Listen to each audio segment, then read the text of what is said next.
আসসালামু আলাইকুম ওরহমতুল্লাহি ওবরকাত। টিএইচ এর উচ্চারণ নিয়ে আপনি কি অনেক বেশি কনফিউজড? কখন দি উচ্চারণ করবেন, কখন দা উচ্চারণ করবেন? আসুন ভালোভাবে জেনে নিই কখন দি উচ্চারণ করতে হয়, কখন দা উচ্চারণ করতে হয়। টিএইচ এর পরে যদি কনসোনেন্ট সাউন্ড থাকে, একটু ভালোভাবে শুনবেন।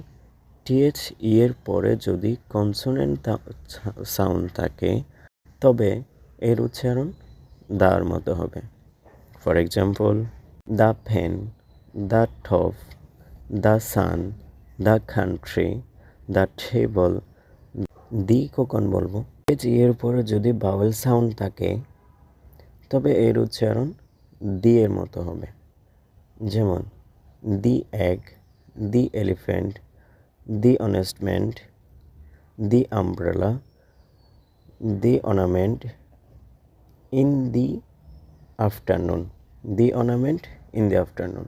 দিয়ের পরে বাউল দিয়ে শুরু হয় এমন কিছু ওয়ার্ডস এবং তারপরে কনসোনেন্ট দিয়ে শুরু হয় এমন কিছু ওয়ার্ডস লিখে প্র্যাকটিস করতে হবে।